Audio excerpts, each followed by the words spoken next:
거. 근데 아버지는 가장 영화로운 게 아버지로서 자녀들이 아버지는 이러신 분이에요. 아버지는 나를 창조해 주신 분이고 아버지는 내가 너무 존귀히 여겨요. 뭐 이런 식으로 하는 게 이게 예배거든요. 그러니까 하나님을 하나님답게 인정해 주는 게 예배예요. 내 삶에서. 그 파트가 넓어지고 경험이 많아질수록 하나님과의 만남이 깊어질수록 그 삶이 예배가 깊어지는 거예요. 다윗처럼. 다양해요. 하나님이 하신 일이 너무 많은 거예요.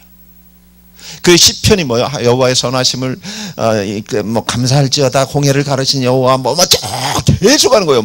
이건 뭐요? 하나님이 하신 일들을 하다 보니까 예배가 한 시간에 혼자 가는 거예요. 그냥. 근데 그때마다 그 일을 하나님이 다시 하세요. 그에게. 이게 놀라운 거예요. 이게 너무 중요한 거예요. 사랑하는 여러분, 그래서 하나님을 아는 만큼 얘기하는데, 여러분 하나님을 지식으로 아는 사람은 절대 문제가 생기면 예배할 수 없어요. 안 그래요? 먼저 해결자를 찾아가죠.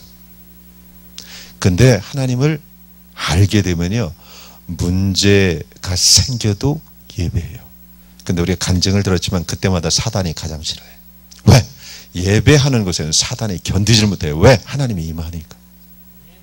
여러분이 아무리 머리를 써도 사단은 웃어요. 아무리 훌륭한 계획을 갖고 있어도 사단은 웃어요. 하나님의 음성을 들어도 사단은 웃어요. 왜? 그거 성취 못 시키게 할 수 있어요. 뭔 말인지 아세요? 여러분이 하나님의 음성을 아무리 뚜렷하게 들었을지라도 그것 안에 하나님께서 이끌고 역사하지 않으면 그 일은 못 이루어요. 왜? 하나님의 예언은 크기 때문에 여러분의 능력으로 못 이루는 거예요. 다. 가나안을 말씀하셨다고 가나안 갔나요? 가나안을 갈 수 있도록 하나님을 예배하게, 예배 대형을 만들어서 하나님 끌고 가신 거예요. 지금도 마찬가지예요. 아는 만큼 예배합니다. 하나님 알기를 몸부림치셔야 돼요. 그럴수록 여러분의 삶 안에는 사단이 어둠이 점점 끼질 못해요. 왜? 그분은 빛이시거든요. 우리가 고난보다 더 어려운 게 어둠에 들어가 있다는 거예요. 고난이 주는 그늘에 들어가면 그 사람 얼굴 누렇게 되기 시작해요. 고난보다 더 무서운 게 그래서 염려와 두려움이에요. 사단이 문제를 통해서 우리에게 딱 역사하는 게 어둠이거든요. 이 어둠은 빛이 들어가면 끝나요. 근데 주님을 예배하기 시작할 때 빛이 들어와요. 그분은 빛이거든요. 햇빛보다 더 강한 빛이 들어왔을 때 어둠은 견디질 못해요. 예배는 능력이에요. 정말 어떤 사람이 예배를 잘한다. 그 사람은 전 그렇게 봐요. 100% 그 사람은 엄청난 하나님의 역사를 볼 수밖에 없다. 정말 여러분들 보세요. 주님 만나서 간증하고 하나님의 놀라운 역사를 보는 사람들의 특징은 고난이 없었던 사람이 아니라 고난을 예배로 이긴 사람들이에요. 맞아요? 단 하나예요. 우리랑 똑같은 성정을 가진 사람인데 왜 재벌이 돼 있어요? 우리랑 똑같은 성정을 가진 사람인데 어떤 사람은 왜 이렇게 하나님이 귀하게 쓰세요?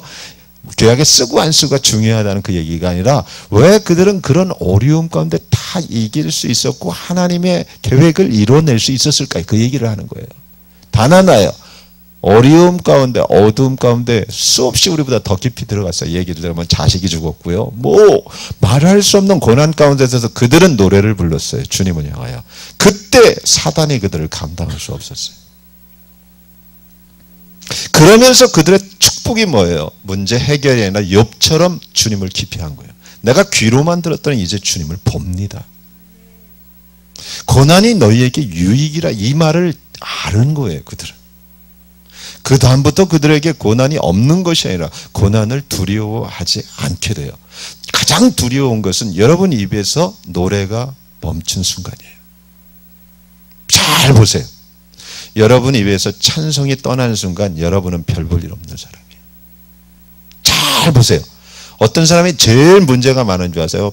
지금 통장에 뱅크럽 당한 사람이 문제가 있는 게 아니에요. 통장에 1만 불이 있어도 노래가 없어진 사람은 근심과 염려와 두려움으로 살아요. 맞아요? 여러분을 보셔요.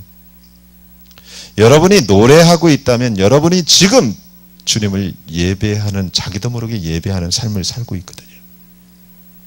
그래서 문제와 어둠보다 더 무서운 게 내 입에서 노래가 떠난 거예요. 내 삶에서 예배가 멀어진 거예요. 예배가 그저 그렇다, 구경꾼이 됐다, 이것처럼 위험한 게 없어요. 그 사람은요, 예수 믿어서 더 무능력하게 된 사람이에요. 예수 안 믿었으면 사기라도 칠 텐데, 머리라도 쓸 텐데, 예수 믿는 바람에 이것도 저것도 못하고 사는 거야. 그러니까 더 힘든 거예요. 그런 사람 많아요. 그죠? 입으로 주님만 원망하고 있는 거예요. 똑같은 한 입으로 주님을 찬양하다고 원망한다고 야고보서에 그러잖아요. 주님도 안타깝지만 우리 같은 크리스찬끼리 봐도 안타까운 거예요. 무력해지는 거예요. 사단의 밥이 되는 거예요. 사랑하는 여러분, 잊지 마시기 바랍니다. 우리 인생에서 앞으로요, 절대 문제가 끊어지진 않아요. 고난이 없지 않다는 거예요. 여러분, 우리는 죄악된 세상을 살아가고 있어요. 그죠? 내가 아무리 선해도 세상이 악해요. 제 말이 뭔 얘기인지 아세요? 그렇다면 여러분, 죽기 전까지 악과 부딪힘이 있어야 된다는 거야. 여러분, 운전을 내가 아무리 잘해도 뒤에서 받아버리면 어떡할 거야? 맞죠? 내가 받든지 바치게 돼 있다니까요. 차 몰고 나가면. 이 땅에서 죽으면 문제는 없어져요. 죽으면 뭐 더 이상 문제가 없잖아요. 죽은 사람 꼬집어 봐요. 그렇게 또 부활하는 사람도 있어. 아파! 그러고 깨면 부활입니다. 뭐 이건 축복이지. 그렇지만 대부분이 아니라 전부가 반응을 안 합니다.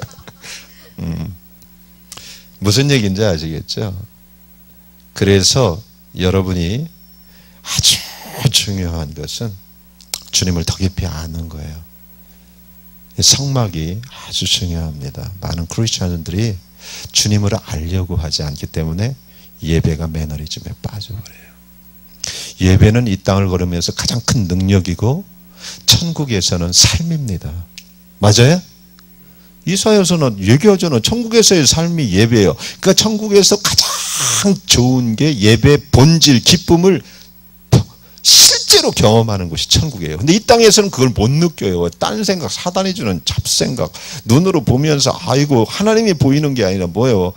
우리 목사는 왜 머리가 자꾸 휘어지냐, 파마가 자꾸 풀어진다, 금식에서 이제 얼굴이 너무 말라가, 이거 헛된 메시지를 너무 들으니까 뭐 찬성도 안 되고 오늘은 왜 음이 틀리냐부터 시작해갖고 예배가 안 되는 거야.